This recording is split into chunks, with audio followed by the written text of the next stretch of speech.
It's common enough for people to find scandalous something which, considered from another point of view or with some unusual degree of perspicacity, really presents no issue at all. When in 1641 René Descartes secured for himself a period of leisurely tranquility in order to at last apply himself earnestly and unreservedly to the demolition of his opinions, the result was, perhaps unintentionally, a world-changing epistemological skepticism which Kant dubbed the scandal of philosophy. Some, however, perceived that the philosophical difficulties Descartes unleashed with his meditations on first philosophy had less to do with the procedure or direct consequences of his so-called methodic doubt than with his conception of the self as totally isolated and subjective, a conception that does not regard the other as a primordial feature of consciousness. If we accept Descartes' conception of the self, we're in a tight spot, and the certainty of our knowledge of anything external to ourselves is a very real problem. But if we don't, then the skepticism no longer presents itself as a problem at all. The latter is the position of the three philosophers we'll examine today, beginning with the contemporary philosopher Brennan Sweetman, and then moving on to two of the phenomenological thinkers on which much of his thought is founded, Martin Heidegger and Gabriel Marcel. First, however, let's briefly review what Cartesian skepticism is all about. In his letter of dedication for the Meditations, Descartes writes the faculty of the Sorbonne that his goal is to demonstrate those objects of his Catholic faith, namely God and the human soul, through natural reason alone, rather than theology for the benefit of non-believers. To do so, he first sets about ridding himself of all the presuppositions of his upbringing, education, and religion to see what truths he can arrive at by reason alone. He proceeds in three ways.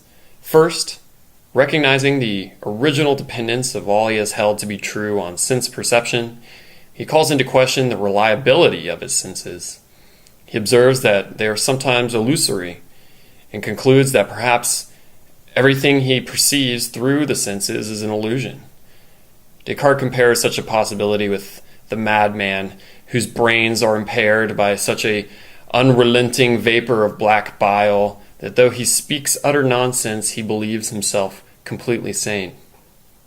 Second, Descartes raises the comparative phenomenons of dreaming and being awake. He ultimately considers it impossible to distinguish the two. On his account, it seems possible that he is dreaming even as he writes. Here Kenneth Gallagher observes, the comparison with the dream could be used to distress the purely private character of sense awareness. On this basis, Descartes is claiming not that the objectivity of the sense entity is obscure, but that it is not given at all. The sense entity is just as cut off from the independently real as is a dream entity. Nevertheless, Descartes finds that some objects of experience remain constant whether he seems to be awake or dreaming, namely the extension and motion of matter, as well as the principles of mathematics and geometry. In order to attempt the removal of his knowledge of such things, then, Descartes turns to a third method of doubt, his so-called evil genius. Descartes imagines a demon, supremely powerful and clever, who has directed his entire effort at deceiving him.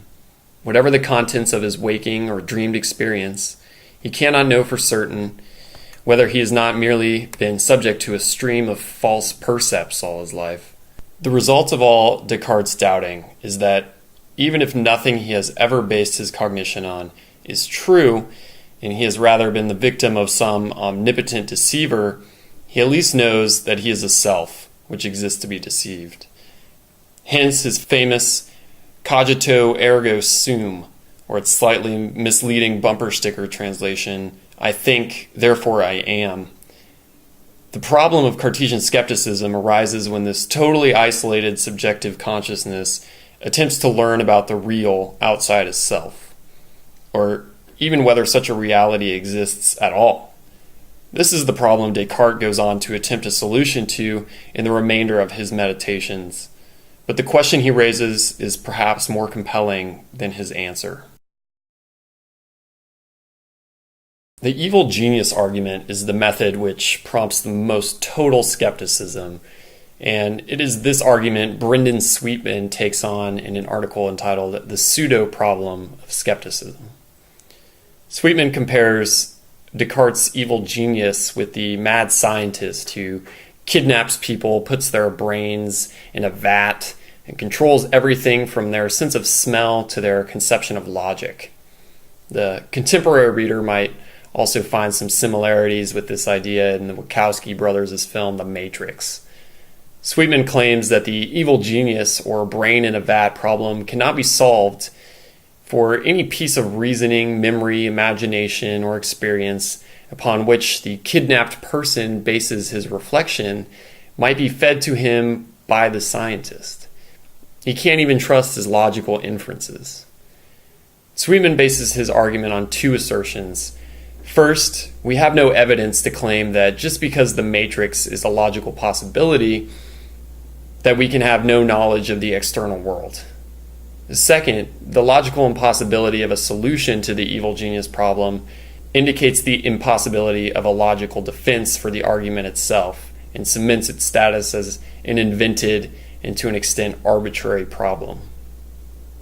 Sweetman notes that the simple fact that something is logically possible, for example, jumping 1,000,000 feet into the air, the Earth being a giant spaceship, the moon being cheese, all of which are logically possible, does not mean that there is a good reason to believe such things are really true. In fact, we have some pretty good reasons to believe that these examples are not true. So, unless we read about new mind control technologies in the New York Times or meet Neo on the street or something like that, we don't have good reason to consider ourselves brains in vats. Thus, Sweetman claims we should only consider the problem of skepticism real if we really know it's practically possible based on evidence. If we do otherwise, Sweetman suggests that we are inventing the problem of skepticism. He finds further evidence in the fact that comprehensive skepticism cannot be logically defended because it requires an intuition of logic and knowledge of true premises, which the very argument of skepticism precludes. Descartes, for his part, ignores the possibility that the evil genius may be deceiving him in a fashion that precludes the application of inferential logic. On Sweetman's account, it is not only challenging to overcome Cartesian skepticism, but impossible. This impossibility, combined with the fact we don't have any evidence to consider the problem real at all, leads Sweetman to conclude that skepticism is an invented pseudo-problem. So now I'm going to speak briefly about two 20th century philosophers whose ideas provide a phenomenological basis for Sweetman's claim that we, in a sense, invent the problem of external knowledge rather than discover it as a real epistemological obstacle. If Kant considered the lack of a proof refuting skepticism to be the scandal of philosophy, Martin Heidegger found scandal in the fact that such proofs are expected and attempted again and again. Heidegger considered the human person to be an entity defined essentially by being, and hence calls him Dasein, or the roughly translated being there. As such, Dasein is not a mere isolated subject before a world of external objects. Rather, Dasein is being among being.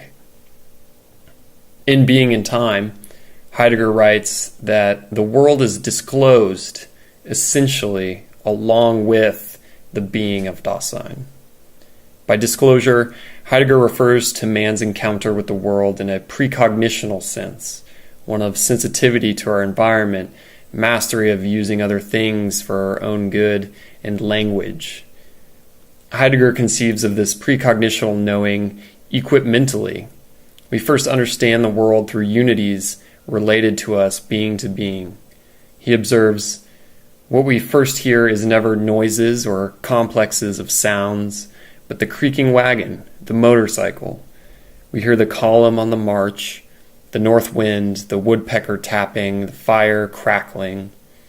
It requires a very artificial and complicated frame of mind to hear a pure noise. Dasein understands the world and his fellows as wholes that exist proximately with Dasein himself, what Heidegger terms ready at hand, and only later abstracts the present at hand by breaking apart the unified structure of everyday relational meaning. It's only after this process occurs, the ready at hand to the present at hand, that the Dasein can imagine an ontological and then epistemological divide between himself and the other. Like Sweetman and Heidegger, Marcel viewed skepticism as something of an invented problem, the product of abstracted reflection rather than an inevitability of lived reality. Marcel considered his own philosophy to be essentially anti-Cartesian, writing that his is a metaphysic of we are, as opposed to a metaphysic of I think. In his book, Being and Having, Marcel argues, not only do we have a right to assert that others exist, but I should be inclined to contend that existence can be attributed only to others, and in virtue of their otherness, and that I cannot think of myself as existing except insofar as I conceive of myself as not being the others, and so as other than them. Like other phenomenologists, then, Marcel considered the self as being essentially related to the other. Thus, Marcel held that when engaged in primary reflection, the person encounters no problems with the existence of external objects, much less the mind's apprehension of such objects. Indeed, consciousness is itself conditioned by the presence of the other.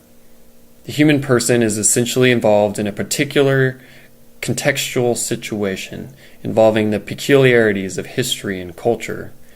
The problem of skepticism, then, only arises when a particular content is detached from the context that unites it with the I, and specifically when the mind applies this detachment to the experience of a self encountering a world.